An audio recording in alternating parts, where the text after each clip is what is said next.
Hi! Hello! నమస్తే. నేను మీ MKR. Welcome to my channel. ఇవాల్టి వీడియోలోకెళ్ళే ముందు ఫస్ట్ ఆఫ్ ఆల్ ఒక చిన్న వీడియో క్లిప్ చూడండి. దాని తర్వాత నేను మళ్ళీ బర్నలు ఈ విధంగా ఒక బర్నలు ఫుల్ మంట వచ్చేసి, ఒక బర్నలు పూర్తి శాతం డల్ అయిపోయి ఒక్కోసారి వెలగదండి. అది లోపల మంట ఒక్కోసారి ఫెయిల్యూర్ అయిపోయి పైపు వరకు గాని పోవచ్చు. ఇటువంటి ప్రాబ్లమ్ వచ్చినప్పుడు అసలు ఎక్కడ ఈ ప్రాబ్లమ్ వస్తుంది, దాన్ని ఎలా సాల్వ్ చేసుకోవాలనేది ఈ వీడియోలో చూద్దాం. ఓకే. చూశారు కదండీ! మన ఇంట్లో దాదాపు ఇలాంటి ప్రాబ్లమ్స్ గ్యాస్ స్టవ్ ప్రాబ్లమ్ ఒక బర్నల్ హెవీగా మండుతుంది. ఒక బర్నల్ మండకుండా ఉంటుంది. అలాంటప్పుడు ఏం ప్రాబ్లమ్ అయి ఉంటుంది? దాని రిపేర్ ఎలాగా? దాని గురించి ఇవాల్టి వీడియో చేస్తున్నాను. వీడియో చూసే ముందర ఫస్ట్ ఆఫ్ ఆల్ మన ఛానల్‌ని ఎవరైనా సబ్స్క్రైబ్ చేసుకోకుంటే ప్లీజ్ సబ్స్క్రైబ్. మీకు ఉపయోగపడతాది. ఇలాంటి ప్రాబ్లమ్స్ ఏవైనా నేను సాల్వ్ చేసుకోగలను అనుకున్న వాళ్ళు మాత్రమే సబ్స్క్రైబ్ చేసుకోండి. మీకు నచ్చితే లైక్ చేయండి. ఒకవేళ టాపిక్ బోర్ అనుకుంటే ఇగ్నోర్ చేయండి. No problem. Thank you. వీడియోలోకెళ్దాం. రిపేర్ నేర్చుకుందాం. ఓకే.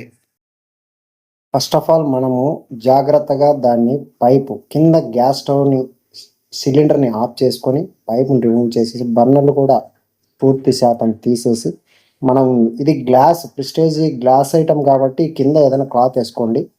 ఈ విధంగా బర్నర్ల యొక్క పైప్‌ని నీట్‌గా స్క్రూస్ జాగ్రత్తగా రిమూవ్ చేసుకోవాలి. అవి కొద్దిగా టైట్‌గా ఉన్నప్పుడు మనం కొద్దిగా కిరోసిన్ గానీ, లేదంటే మన దగ్గర స్పిరిట్ అట్లాంటిది ఉంటే గనుక అలాంటివి వాడి తీయొచ్చండి. ఈ విధంగా తీసిన తర్వాత అక్కడ బుల్లెట్ పిన్ అనేది ఒకటి వస్తూ ఉంటుంది.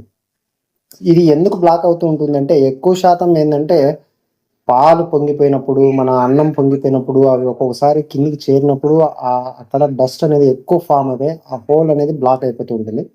ఒక్కోసారి దాన్నే క్లీన్ చేసినా గానీ సెట్ అవుతుంది. కానీ ఎందుకంటే ఎక్కువ శాతం కొత్తగా మార్చుకోవడం బెస్ట్. దానిపైన నెంబర్ ఉంటుందండి. 65 గానీ, 88 ఆ నెంబర్‌ను బట్టే నెంబర్ తీసుకొని సేమ్ నెంబర్ బయట దొరుకుతుంది మార్కెట్‌లో. అలాంటిది తెచ్చి జాగ్రత్తగా ఫిట్ చేసుకొని, బాగా టైట్ అయ్యిందా లేదా ఒకటికి 2 సార్లు చూసుకొని, మళ్ళీ యాజ్ ఇట్ ఈజ్‌గా ఆ విధంగా పైప్ ఏదంటే మనం ముందు ఏ విధంగా ఉందో ఆ విధంగా పైప్‌ని జాగ్రత్తగా ఫిట్ చేసుకొని నట్టు, బోల్టాలు చాలా కేర్‌ఫుల్‌గా బిగించుకోండి. మనకు ఆ బుల్లెట్ పిన్ అనేది సేమ్ నెంబర్ ఏ నెంబర్ ఉంటుందో ఆ నెంబర్ తీసుకోండి. కొద్దిగా ఫ్లేమ్ ఎక్కువ రావాలా అనుకుంటే గనక ఒక 5 అట్లా నెంబర్ ఉంటుంది. 85 గాని అలా ఉంటుంది. అలాంటిదైనా తీసుకొని వేసుకోవచ్చండి. No problem. ఇప్పుడు ఆ విధంగా మళ్ళీ టైట్ చేసుకున్నాం. యథావిధంగా ముందున్న పద్ధతిలోనే జాగ్రత్తగా తీసుకొని, ఇది సేఫ్టీ చాలా జాగ్రత్తగా చూసుకోండి. ఒకటికి 2 సార్లు చెక్ చేసుకోండి. పైపు జాగ్రత్తగా పెట్టిన తర్వాతనే సిలిండర్ ఆన్ చేసిన తర్వాత గానీ మీరు ఒకసారి చెక్ చేసిన తర్వాత మళ్ళీ ఎక్కడన్నా స్మెల్లు, గిల్లు అలా వస్తాందా లేదా అని చెక్ చేసుకున్న తర్వాతనే ఆన్ చేసుకోండి. ఇప్పుడు ఆన్ చేద్దాం. చూడండి మంట ఎంత హెవీగా వచ్చిందనేది.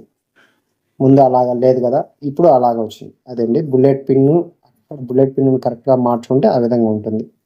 థాంక్